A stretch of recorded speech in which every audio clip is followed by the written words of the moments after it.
So hey everyone, welcome to this wonderful Sales Hacker and Globalization Partners live event that we have going on for you today on this gorgeous Tuesday. I'm so excited to be here. My name is Katie Ray. I am your Sales Hacker Community Engagement Manager. And I'm not going to lie, I am pretty stinking stoked to be here. Before I introduce our lovely guests that we have, I'm going to go over a little bit about what we're going to do here, what today's going to look like, some key takeaways, and then kind of get into some housekeeping questions or responses that you guys may have to some questions. So once again, my name is Katie Ray. Today we have Diane Albano from Globalization Partners. She is the CRO located in Boston. So I'll let her tell y'all a little bit about herself in just a second. But today is going to be an awesome conversation. I know with so many of us working for such large companies, we're wanting to understand a little bit more about building a global sales team. What does that look like? How do you keep your current company happy? And how do you move quickly without cutting corners? And so I'm excited for us to jump into this with you guys. Most importantly, just a reminder, this is recorded. So everything is going to happen live and it's just going to be a blast. It's recorded and you'll not only get the recording, but also the deck within 24 hours. So if you have to drop early, shoot us a little message in the chat. We'll say thank you for being here and you'll get everything in your email. Also, we're doing this for you guys. You know, we want you as our community to get as much out of this as possible. So let's keep it super conversational. Say hi in the chat. I know we've had a lot of really great people from literally across the world comment in the chat so far. So we're excited to have you. And then also, Q&As. We have a little box at the bottom of your screen, so just toggle down there. You'll see a Q&A box. If you have any questions, drop them in the box. We'll have time to answer it during the conversation, but then fingers crossed, if we have any time left over in the end, we'll be able to answer them during that time as well. So with all of that housekeeping done, I'm super excited to have you all here. We have Miss Wonderful Diane Albano. Like I said before, she's the CRO at Globalization Partners located, well, she's in Boston. But while I'm popping up the slides, I'm going to let her tell you guys a little bit about herself. And then we'll just kind of jump into some questions. How does that sound, Diane? Sounds great. Sounds great. Well, thank you, Katie. And I'm really excited to be here too. I love interactive webinars and really look forward to your questions. Like Katie said, this is your meeting, it's our meeting, so let's make sure that we keep it that way. First of all, I am the CRO at Globalization Partners. What's a CRO? I'm the Chief Revenue Officer, which means that I've got responsibility for both sales and marketing, partners, anything to do with producing revenue for the company. My career spanned at least 3 decades, I'm not going to lie, and I've done all kinds of things. I worked at Digital Equipment way back in the heyday that is now part of HP. And starting in around 1998, I started to join software companies and basically moved through many software companies throughout that last 22 years. What I've learned is interesting because, like some of you, and Katie, you mentioned it, I came from a very large company. We can go ahead to the slide on me and then come back. Perfect. What I've learned is that, well, first of all, I started in a big company and then I started to go to small companies. And what I learned was that I had to do everything myself, which was very interesting. The very first time I had to put together comp plans, I didn't have a sales operations person. And I was used to a big company where a lot of things like that are done for you. And throughout the last 22 years or so, I've done a lot of global expansion, moving into new markets. Sometimes it's simple as going from the East Coast to the West Coast in North America, or going down to Mexico, or going to Latin America. But most often, throughout at least the last 10 years, maybe 12 years, I've specialized in going into many different countries throughout the world. And all of them are different. All of them have different cultures and everything else. And the reason that we went into whatever country it was, every reason was different. Either we had a hunch that a market was good, we already knew we had business there from things that we were already doing in those countries. Whatever the reason was, we found that moving internationally really made a big difference. So that's basically in a nutshell me, but I'll tell you lots more as we move along. Awesome. And if we go back to the prior slide, just so you know who Globalization Partners is, we are an employer of record. And what that means is it simplifies international businesses by enabling organizations to quickly expand into new countries without setting up a branch office or a subsidiary. You find the talent, and we put your team on our locally compliant payroll. So for me, in the past, I never knew employer of record existed. And it didn't really start as a market until 8 years ago when our founder founded the company. And that was the very first employer of record. All companies that would go into new countries would have to set up an entity or a subsidiary in order to do business locally and compliantly. So I'll tell that story as we go along, Katie, so we can get right into the questions. Awesome. That sounds great. So whenever you're looking at this, it's a very niche market. And I feel like it's not something that you just say, oh, I want to help companies go global. Like, how did you come into this role? And especially being a CRO, you don't just say, I want to apply for this. You have to work and build up your resume and your experience. So would you mind sharing with us and our members here, like, what does that look like? What has that been for you? How did you get here? Did you always want this? I know that's a lot of questions, but I know they all coincide. I guess the question would be, do you have 3 or 4 hours? Or do we have like 5 minutes to discuss that? Well, the funny thing is I went to college and I was planning to go to law school. And then I said, oh, I don't really feel like going to school again for 3 or 4 years. So I'm going to take a year off. Didn't know what to do. I knew I wanted to work. And I went to an employment agency and I heard about computer companies at the time hiring people right out of school that would train them. And so that's essentially what I did and how I started. And I started my career in sales. Did I know I'd go into sales? No. Did I feel a natural affinity toward it? Yeah, I definitely did. And sure enough, it paid off being a part of digital throughout the heyday of the 80s and 90s. And then moving now into roles where I would manage all of sales and marketing. And so in order to qualify for a job here at Globalization Partners, where we are growing exponentially, we're hiring people across the world. We've doubled the number of people that we have on the team since the year ago that I started in September of last year. So you can just imagine the growth that we're experiencing, the number of customers that we're taking on, and so on. So in order for Nicole to hire me, she had to see that I had a track record, that I've done this job many times before, and I have.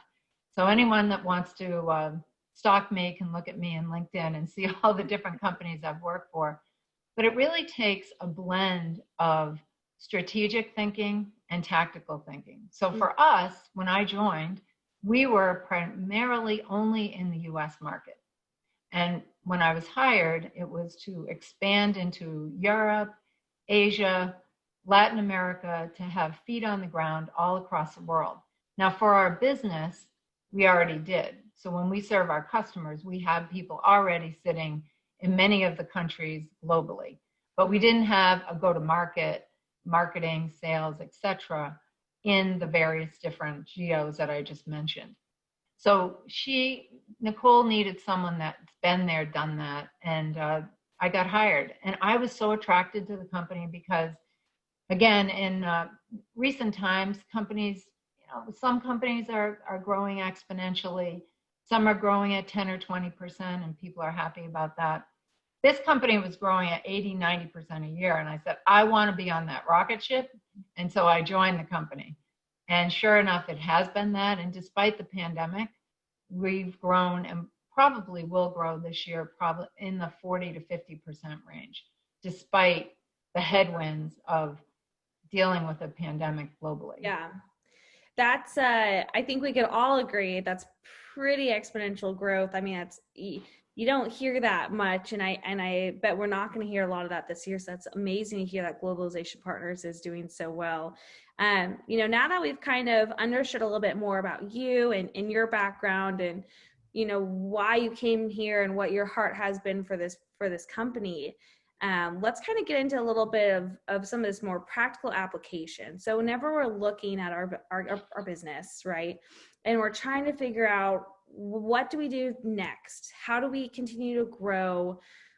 What should these sales leaders be looking for? Are there, growing signs? I know in sales, right, we have buying signs. Are there growing signs for businesses? How do we know that we should start going global? Like, what does that look like?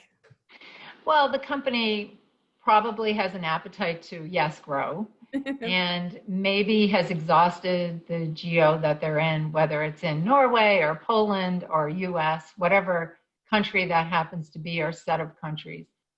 And despite the economic climate that we're in right now, the global marketplace still offers unprecedented opportunities for organizations, wishing to move on to that next chapter.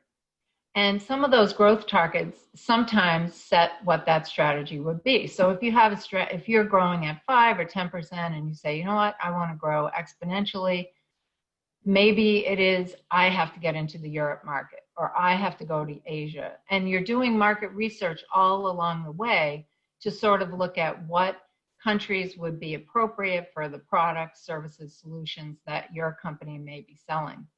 So it could be that your company's already getting international brand recognition, so you want to continue on that vein and get into some of these new countries. It could be that now in this world of all working remotely, you want to access global talent that could be anywhere in the world, and they could work in that country, and they could be sort of a test case for you, a test market. Mm-hmm. You want to diversify your revenue. You want to look at, okay, I'm getting the bulk of my revenue here. Maybe I could get another 10 or 20%. I know that for me, when we looked at all the different countries that I've moved into over the course of the companies I've worked for, we would typically be 90% say US and 10% just by chance outside the US. Now we wanted to move that to more 20 or 30 or 40. So you start to look at that diversification of your revenue. Sometimes you want to go into a market to be the first to market. That's always a key one. So hopefully with some of the companies that are represented here, there may be some markets that your competitor's not in that you say, you know what, there's got to be demand there. Let's move into this market. And you have to be prepared now, looking at growth, for the bounce back from COVID-19. When will that happen? We don't know. We all are surmising it'll be once there's a vaccine, things start to stabilize, the world gets back to a normal, and we can move on. So those are just a few, Katie. I don't know if you have any questions. A few going global signs. Right. No, I think that's really interesting. And as companies are looking in identifying which marketplaces they should be selling more into, and like you said, going to be the first to market, outside of doing that research, what else could they be doing to figure out where they should be going first? So 3 times I've gone to Europe, and the first place that we've set up, including with this company, is out of Ireland. After exhaustive research with the first company that I was with, we looked at all the different countries within Europe. We already had footprint in Russia, Sweden, Switzerland, UK, and we looked at, again, different markets and settled on Ireland to start our penetration into the EU and the UK. And so how did I find that out? I went to my network. I started talking to different folks that have gone into different countries that were my peers. And I just reached out to them. And some of them I knew through someone, and some of them I just boldly went to and talked to, and others were part of my network. So I think the network is really key to maybe helping you find some markets. I think that it's always important to bolster that with market intelligence. So you may go to market intelligence agencies wherever you think there might be a market for your product, services, solution. So it could be Southeast Asia, it could be the Europe marketplace, it could be anywhere in the world. So again, I think that's another key thing. I also think that you have to make sure the company has an appetite, because it can be very easy and it can be very difficult. It depends on how you do it. And that's some of what we can talk about throughout this webinar. But being able to understand, what is the appetite that your company has for growing globally? Will you be able to support the business that comes in from these various different countries? Sometimes there's an undeserved and underserved market for your product. So that might be a country to look at. You must have culture and value alignment. So being able to find people that can work in the various countries on your behalf initially. Either you expat, which these days you don't do. So you want to find people that are in country and that can help you to look at that market more fully. And then lastly, I think just like we all do a SWOT analysis, you really look at a SWOT analysis for your company and say, we're ready for this. We have the strengths. We've outlined the weaknesses. We feel good about that. We see the opportunity. Mm-hmm. And we don't think there's a threat yet, or maybe there is, but we have a way to mitigate that. So I think that looking at all those things and then understanding that there's a huge worldwide talent pool out there that anyone can go to, because these days anyone can work anywhere to serve the markets. Yeah, that's very true. And one thing that we love about Sales Hackers, we just have such a great community of people from all over the world. So, everyone who's listening, if you're not currently a member, sign up, because you have access to people from anywhere that you would imagine. So reaching into your network, I think that's always a great first option to get some understanding. Trina just messaged us. We are wondering here, what are some market intelligence companies to consider for global expansion? So you can go to the big four. Typically, they have a market intelligence arm. You can go to others that are a bit smaller. There's listings on Googling. Again, looking at your network to say, who have you used, that type of thing. That's great. Wonderful. So whenever we kind of move into these test markets and we've said, okay, as a company, we've decided we want to go global, we're ready for more growth, either because we've exhausted all of our resources here and we're ready for that next step, or this is just what we've decided to do. Why should we test some of these markets, and how can we reduce the risk of failure in some of these markets as well? I mean, it's funny, I probably never would have used this word way back when I was a salesperson, but it's a word that needs to be used nowadays a lot. And it's really the cornerstone of success, and that's data and processes. So data is an indispensable component of a successful sales team, for instance, because typically when you're going into a new market, you're looking at sales and marketing, right? That's typically the first thing. And what we've done at Globalization Partners is we tested the market first, even before starting to hire in Europe. Europe was first, then Asia. And we did a lot of market intelligence with both our own means, through our website, through different things that we put out there for information through PR and AR. Mm-hmm. And we basically came back with, there's a market here. We didn't know how big it would be. We didn't know if the concept that we sell would play in other markets, but soon we found out that it did. So the data, to me, is everything.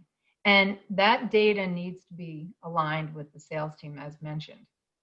Yeah. We also, in sales, follow a very distinct sales process. So making sure that the process of sales is followed through from beginning to end. So as you bring someone in, you follow the same sales process that you've established in maybe your home market, for instance, initially. I think that another very important thing, and part of this reducing risk, is having a good CRM system. There's lots of them out there. We use Salesforce. We love it. It's an incredible tool. And we've created a tech stack along with our CRM system that's the lifeblood for us for data, for assessing, and for making sure that we are reducing risk. And then making sure that as you look at leads and as you look at the business and how things are coming into your market, that those are well suited to your product and services. Because it could be that initially leads come in and it's not really suited to your market. So again, I think the data and being able to have that really good sales data and things like that are critical components of mitigating risk, Katie. Yeah, I feel like if and this is why I'm not at the helm of a company right now, because I feel like there's so many tests that need to be run. And so having a partner like you guys would be so beneficial, because I'm sure you see this time and time again of companies that say, we want to do this, we think we're ready for this. Yeah, we've done everything we think we can, and we jump in and it's sink or swim time. And a lot of us don't know how to swim most of the time. So, Yes, that's right. so learning about the different ways to test and trying to figure out how to reduce this risk to be as successful as possible. I think that goes perfectly into our next conversation of when we're ready to make this jump. You know, you have mentioned multiple times the value of a strong foundation. And like I said, I'm sure you've seen so many companies that come in with great ideas, but they don't have those foundations built out, and they don't have, like you said, the processes built on reliable data to be successful. So can you kind of dig in a little bit about, you know, certain pillars of foundations that are just imperative to be successful, or what that may look like?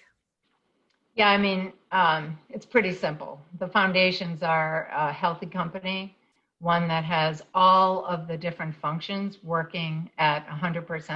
Mm-hmm. And that includes finance and legal, and everyone's aligned, R&D, sales, marketing, operations, and that everyone's singing off the same hymn sheet, as the old saying goes, because it's really important to make sure that everyone's aligned. Yeah. And that alignment is the differentiation for success or not success. So for us, as we started to move into new markets, what was critical for us was making sure that we had everyone aligned, that we were going to have finance right there with us, and legal, and so on. And of course, it comes from the top, and making sure that the CEO is aligned as well. And really, at the end of the day, that's what makes for a great team. And that's really what makes for the difference between, in my opinion, success or failure. Excuse me. Whenever we look at this alignment, where does this come from? Do you all just sit down and hash it out? Do you have upper level management do it? Does the alignment go so far into individual contributors, and are they a part of that conversation? Yes, absolutely. I mean, when it came to us moving into Europe, for instance, and Asia, we had to call upon a lot of people in the company, from individual contributors and sales operations to sales executives that had experience already, for instance, with leads coming in outside of our country, US country, all kinds of things like that. And finance, it would be people that were like even our finance administration people that were individual contributors that were running numbers for us and looking at that piece of the data. So all across the board, I would say that it's that alignment. And even BDRs, and I know we have a few on the call today, were very instrumental in helping us with some of these new markets, for instance. Yeah, that's really great to hear. And I think a lot of us, I know I am the first person to say that has to help with your company culture, right? What does that do whenever you're bringing in all this involvement and these thoughts, and you're creating this alignment where the ship all runs together and we're all, you know, moving along with it? What does that do for your culture? Right. And when we wanted to move internationally, that was established literally a month or two before I came on board. So when they look for a leader to at least be at the helm on the sales, marketing, Mm-hmm. revenue side, they wanted to make sure it was someone that's been there, done that. And there was a whole initiative when we called it Project Quantum Leap, PQL, that was basically our international expansion. And there were probably 30 people on that team, just to Wow. give you a for instance. That's awesome. So Yeah. and I think that's such great advice for everybody listening of this is not a one man or one woman ship. This is, No. we're all in this together. We are all huddled up around this and have pride in that. And I think that goes so well into our next conversation of what do these processes look like? What should be in place? What processes can grow and change as the market's changing, as the company's kind of evolving? What does that look like? And I answered some of this in Yeah. the 2 slides ago, but again, I would say, the financial side of things is huge. So being able to have that really good view into your financials and making sure that it's affordable and things like that. So that's key. Your expectations, and I'll talk to that more, but I think having realistic expectations and not saying, hey, we're going to go into EMEA, I'm going to hire 10 people and immediately we're going to have $2 million worth of revenue. You have to look at it a little bit more slowly. You have to look at we call it the reverse waterfall. So the number of leads that you have coming in, and then how many of those are qualified and how many of those will close. And so being able to look at that process through your CRM is really important with expectations. So all of those types of things are all tied together for success. I would say that making sure that, for instance, all the contracts that you're working on with legal have to be aligned. You have to decide if you're going to be doing business in other currencies or not. A lot of people do USD across the world, and we have been for 8 years of our history. But now, as we're moving into the market much more seriously, we're moving to the sterling and the euro and Canadian dollars, and eventually same kind of thing in Asia. So it's those types of things that are all interwoven to make sure that you have that success. Yeah.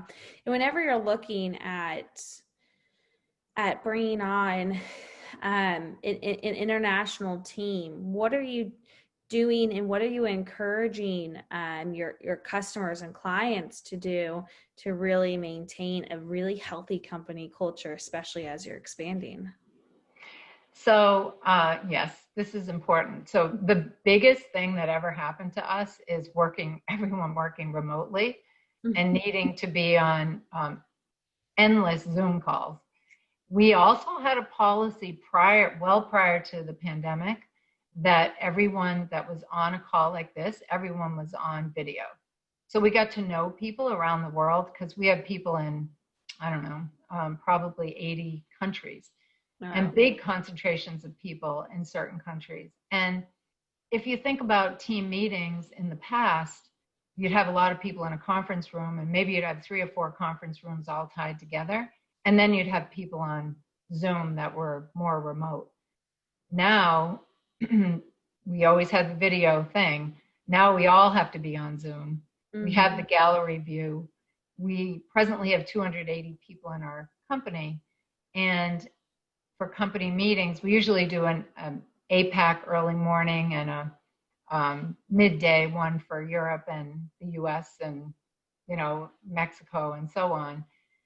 And we're able to show everyone in the gallery view and people get to know each other. So being video centric, I think is huge. And I've been on with a number of customers where a lot of people don't put their video on. So you miss, this great interaction that you have together. The other things that we've been doing, we do, like I said, that company meetings, we do once a month, and it's 1 hour, and it's being able to allow everyone to just have a little bit of a voice from a departmental level of what's going on. We do something called the download, which people listen to I think we're doing it monthly now. We used to do it weekly, where we're just saying what's happening, and it's a 10-minute snippet. We do storytelling sharing with the Moth, which is a really cool thing. People just tell stories and people get to know each other. We have happy hours, so different departments will have happy hours, or donuts with Diane, morning meetings, coffee and donuts, and just to get to know and talk and things like that. We also have Slack, which we've used a lot of the attributes of Slack for people to get to know each other that are from different departments. Mm-hmm. So all those types of things help to really continue to have a great company culture, no matter where you are in the world. And as we're growing, all those folks are in and amongst that same team. Yeah. So when I had a big sales call yesterday, for instance, we always have 11 a.m. Eastern Standard Time, 1 hour, and we go through all the departments in revenue. And our newest salesperson in Singapore was on, which of course was 11 o'clock at night, her time. Oh my gosh. She was on. So it keeps that nice synergy between the whole team going. I know that's a long answer to your question. It's a great answer. Honestly, I'm sure so many of us on here are like, well, what can we apply in our own companies? I love this donuts with Diane. Like, send me an invite. I will be there. I think that is so cool. And I think, when we think of this expansion and we think of going global, I think knowing, once again, our processes, but also including company culture as a process as well, is so imperative to a successful growth. And whenever we look at growth, we all understand that we're going to need a little help. So what help can we expect from our local governments? Is there opportunities for that type of help? Can you share a little bit more about that? Yeah, so some of the ones that I haven't used, but I can tell you a little bit about. First of all, there's many countries that offer incentives for you to go into their markets. So the one that I mentioned earlier, Ireland, huge for us, huge for two other of my companies. It's the IDA, it's Industry for Development Association or something like that, but it's basically an agency that's here in the US on behalf of Ireland to help companies to go into Ireland, for instance. Excellent. And they do give incentives depending on which city you decide to grow in. We decided to go to Galway because it was still a market where there was some amount of government subsidy. And secondly, it wasn't as big as Dublin, which was attracting the big Googles and HubSpots of the world with thousands and thousands of salespeople and development people. So we went to a smaller city. But countries like Canada, Export Development Canada and Business Development Bank of Canada offers various resources, including financing for exporters and investors in Canada and abroad, for instance.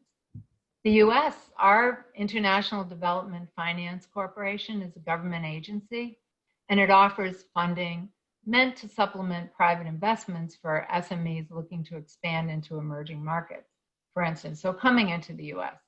And then the European Union recently launched Escalar, which is a new financing approach in conjunction with the European Investment Fund. So there's many different things. We're working with Singapore because we just decided to move into Singapore I think we made the decision in January, and we hired our GM in May. And there's also subsidies there. So many governments, you just need to reach out. Again, that's Google. Just need to reach out and find out what kind of incentives are out there for expansion into these different countries, for instance. Wow. So it's really amazing. It's really and very helpful. That's honestly, I had no idea about this. So this is actually amazing to see the level of encouragement from our local government and I guess national government. In how they want you guys to be successful and to succeed. And so it's amazing to see the type of help that you can get from it. We did just get a question from Dag, and it's a really great question, I think, because now that we're kind of getting this bigger picture of what needs to be done to be successful, of course, having a great plan in place, backed up by very solid processes, in addition with the aid that we're going to be getting, hopefully getting right from our government. what should we set for like a realistic timeline? If we're a small SaaS company and, we're just trying to kind of get our feet in the water, is there just a general idea of a time frame in order to become successful? And I know success is relative based on, businesses definitions and what that looks like, but in your experience, what have you seen to be kind of an average time frame, and does it vary by which market you're trying to break into? That is an excellent question. And this is what we would call the proverbial layup question, which, thank you, Dag. So we did a study with CFO Magazine, and we talked to a lot of executives, and they had a range of, it would take anywhere between 5 months to a year to get into a new market, new country. The thing about it is that's true. However, that's where our company comes into play. Because again, like I was saying earlier, setting up an entity subsidiary can take you a year and a half in China. It can take you over a year in Brazil. It can take you many months in UAE. It can take you months in UK or Ireland. It all depends. And now with such a restriction on travel and with COVID, a lot of countries require setting up the bank, setting up the investment, setting up all kinds of things and registering. Those types of things a lot of times need to happen in person with what we call wet signature. So that process can be quite elongated, certainly now with travel. But with the EOR, the employer of record, since we already have subsidiaries in most of the countries that our customers, 95% of them, are wanting to expand into, it is simply a matter of hours, maybe a day, to hire an employee in a respective country and get them working. And that is fundamentally changes the landscape. And that's why I said earlier, I wish I knew about this. My last company, we set up new operations in China, in Malta, in Malaysia, and one other country, Vietnam, and we were already in Hong Kong. And in order to do that, our CFO spent countless hours and time in order to make that happen. Whereas with an EOR provider like us, what happens is you are able to get into that market immediately. You're able to hire that employee. You're able to see what that market would bear, and you're able to scale. So pretty soon you could have 2, 3, 5, 10 people of various different types of profiles in that country on your behalf, growing your business. And that is in fact what we see with our customers, is a lot of times they go into one country and then within a couple months are saying, you know what, I really want to go to Thailand. I want to go to Brazil. I want to go to Germany. And all of a sudden they're expanding a lot. So hopefully that answers the question, Dag. Well, and I think, it really ties us into our next question about what are some signs that your global strategy is working and that it's taking off like how it should.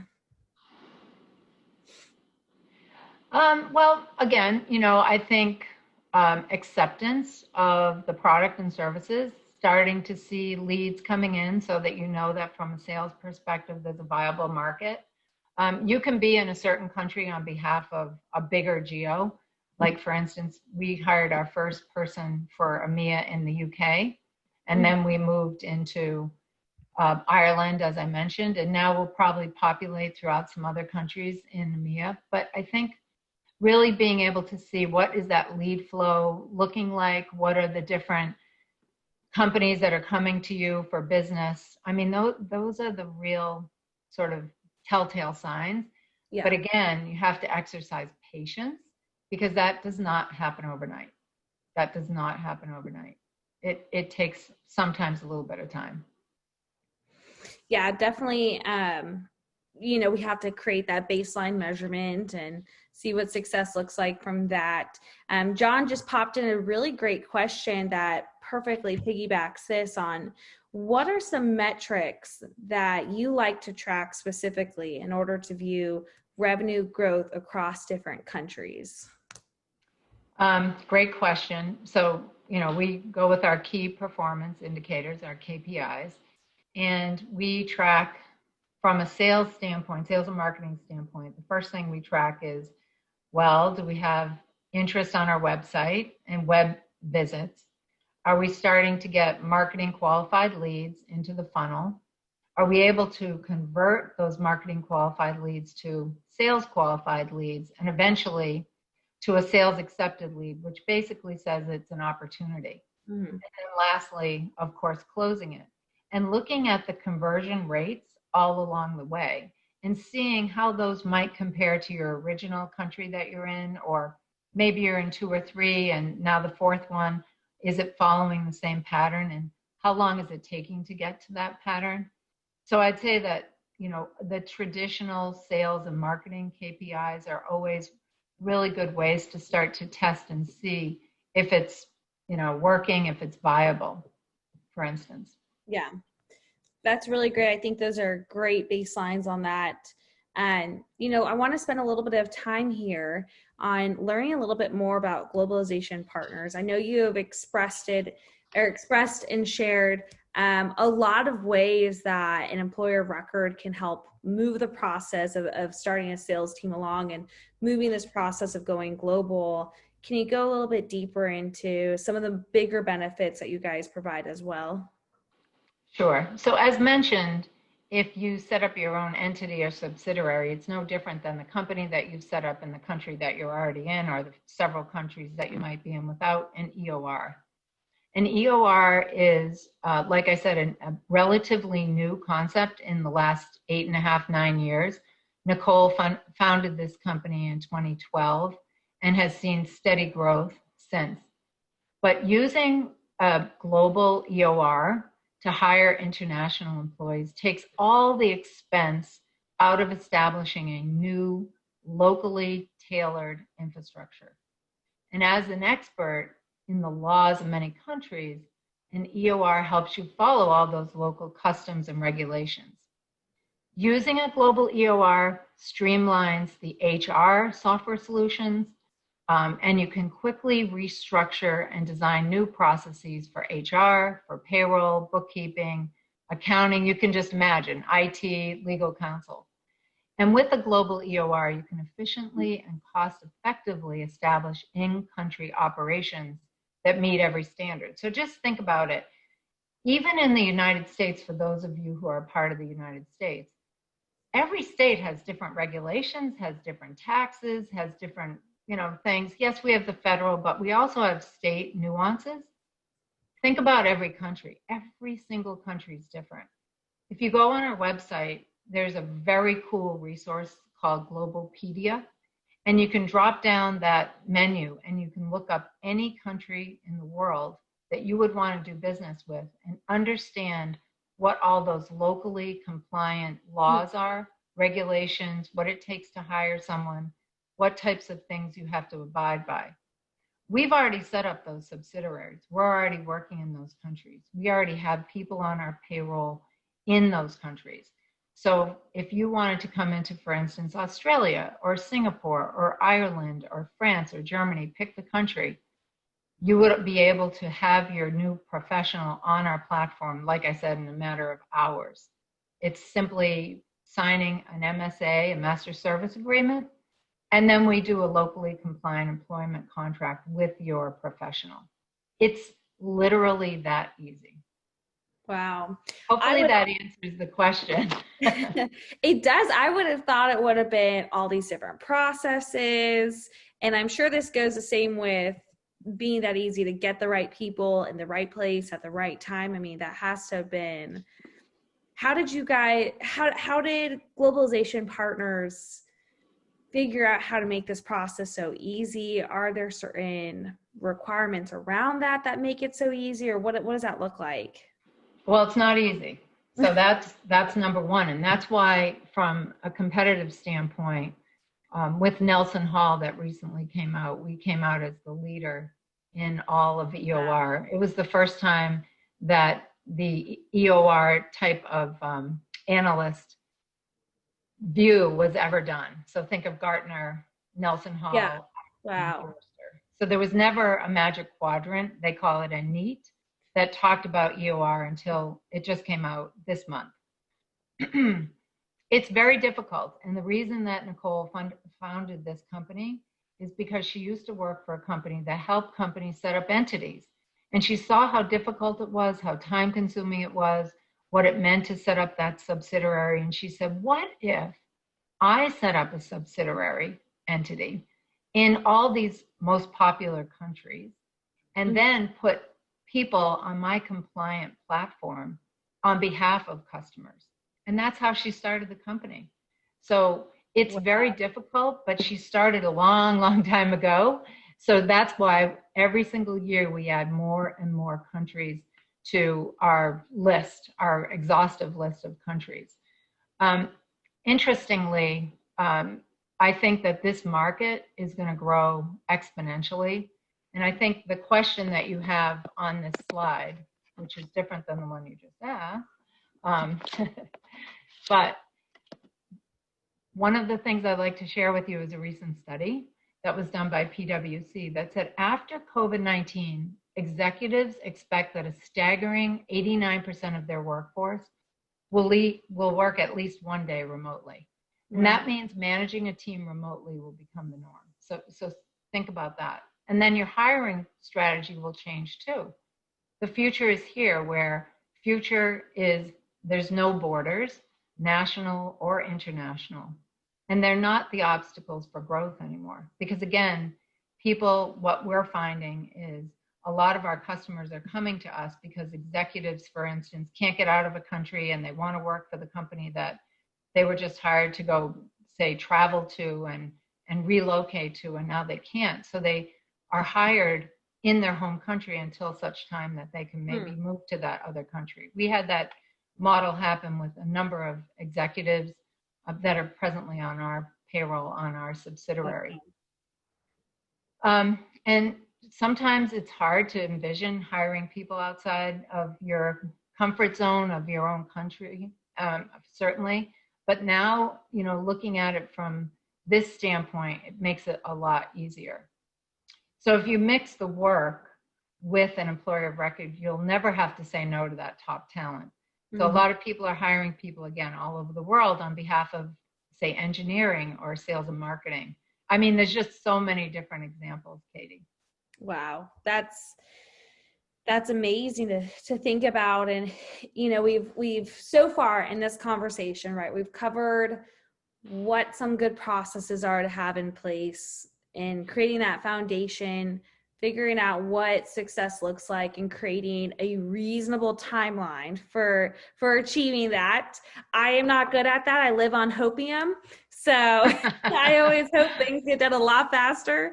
Hope is not a strategy. You have to remember that. It is not a strategy.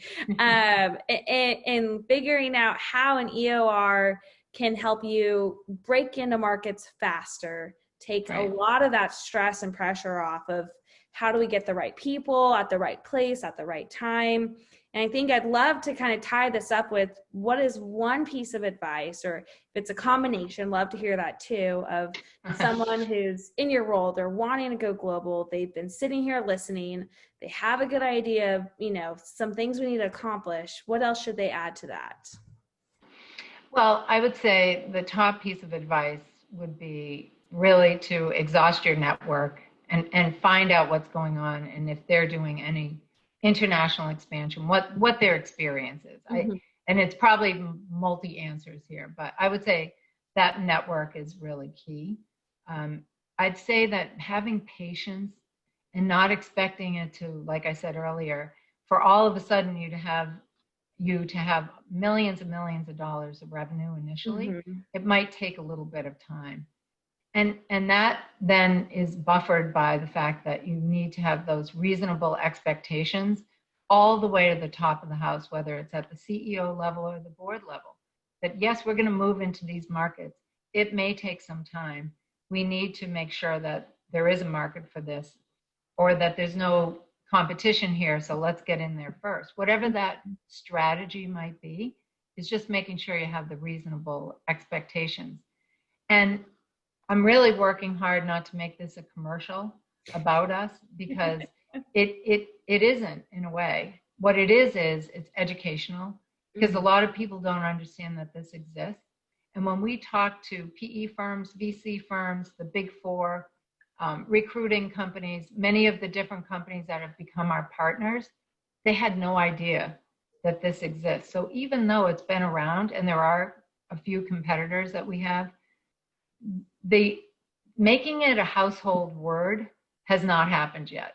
So now, as we're trying to get the word out that this is an easy way for you to expand globally, and don't go through all the heartache and headache of setting up that entity until maybe you have critical mass, and whatever that is, 20, 30 people, something like that. So it's really important, I think, to look at this as educational as well. I love that. I think that's great. Even though it's more than one, I think it's amazing. And, you know, we've only got a few minutes here, but we do have a bunch of questions in here. Sure. Dag, love that you're still up. Hi, Dag. And we've got a few more questions from him and others on here.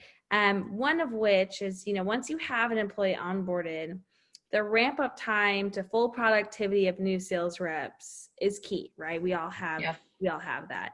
How do you suggest that time be sped up whenever you have remote sales teams?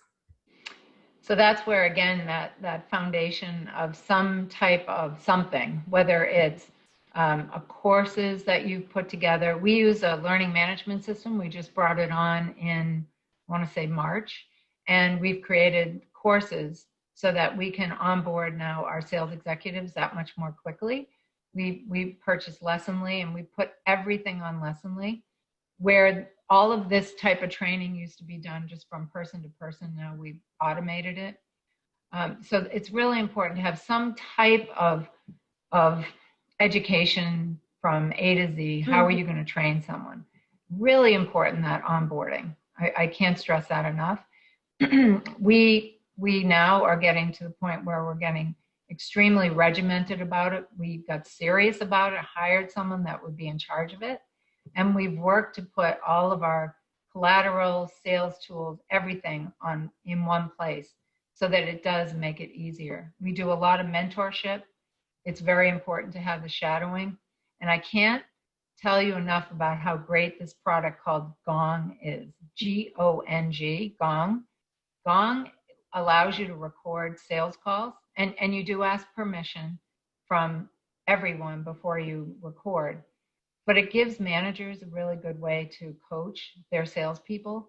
And it also gives new salespeople a great way to learn, because they can listen to these calls and they can say, oh, I get it. And think about what we sell. What we sell is a different solution for every country in the world. So we need to know all those different cultures. We need to know those rules and regulations. We need to know what those social charges are. We need to understand so many things about that country so that we actually act more like a consultant to some of these prospects that we get in. I agree. I'm a huge proponent for recording calls, reviewing calls, role playing. Yeah. I really believe in order to have a successful sales team, you have to have those processes, once again, in place. Yeah. But even more so, building a successful sales team and finding those sales leaders, not just managers, but leaders to come in and coach is important. And I'm curious, what are some key qualities that you look for whenever you're talking with potential sales leaders? So my motto is, they don't work for me, I work for them. So I like people that think about leadership as leading people, but you're doing it for them. Mm-hmm. And that you've got that always that empathy, that thought, that drive that you're instilling in everyone. Mm-hmm. When I look at sales managers, I look at people that are and always have the blend of a little bit of strategic, depending on if they're a direct sales manager or getting up in the org to a VP, that are looking at strategy and strategic ways to do things, as well as very tactical. Because it is end of quarter tomorrow at 11:59 PST, California time, and we have a sales goal, and I'm expecting people to be driving everyone to that sales goal. We're close, so I'm expecting we'll make it. But looking at people that are results oriented, that have that good empathy, that have self-awareness, so that they can put themselves in the shoes of the salesperson, that they can coach well. I mean, there's just so many attributes when it comes to a good sales leader, in my opinion. Yeah, that's great. I agree. And I think for every organization, right, we've got different goals and items we're looking on our checklist. So we've got one last question and then we're going to wrap up here. And it's as we're moving to how do we function in this new COVID time and with people more remote, do you think that face-to-face interviews may be a way of the past, or do you think, Zoom's going to be, or some form of a video chat is going to be the new recruitment process? Absolutely is. So every single person that we've hired, which is close to 100 since March, has been remotely. We have not met with anyone. The only exception I'd say is the GM that we hired remotely in Singapore was able, because the restrictions were lifted a little bit, was able to meet with a few of the folks physically, face to face. But for the most part, I think it's the most efficient, effective way to meet people. I think that the poise and everything that you show on a Zoom is literally almost the same as it is when it comes to physically with someone. So yes, I think it, as much as possible, it'll become a thing of the future. And I think it will expedite hires and things like that. And people shouldn't be afraid of it. I think it's really an excellent way to hire. I love it. That's so great to hear. Well, you guys, everyone, we are about a minute till time. Diane, thank you so much. I know we've all learned about different processes we should start thinking about, understanding how our product's going to really enhance the marketplace of wherever we're going, different ways to continue our culture, like donuts with Diane in the mornings, and so much more. Before y'all hop off, I want to just remind you, Sales Hacker, we've got 2 amazing events just like this one coming up. We have one tomorrow. It's an Ask Me Anything with Lauren Bailey. She is the founder of Factor 8 and Girls Club. And by the way, we're doing Factor 8. We just signed. Oh, it's awesome. I've done Factor 8. It's great. Yes. Yeah, so check them out. Started. Factor 8 is a great sales training as well. But pop your Ask Me Anything on there. I put the link in the chat, as well as our registration link for evolving your revenue strategies for 2021. I know that seems so far away, but it's very close. So with all of that, hope to see everyone on our upcoming calls. Thank you for those of you who stayed up super late. And thank you again so much, Diane. We really appreciate you and your great information and resource. So. You are more than welcome. Thank you all. Bye for now.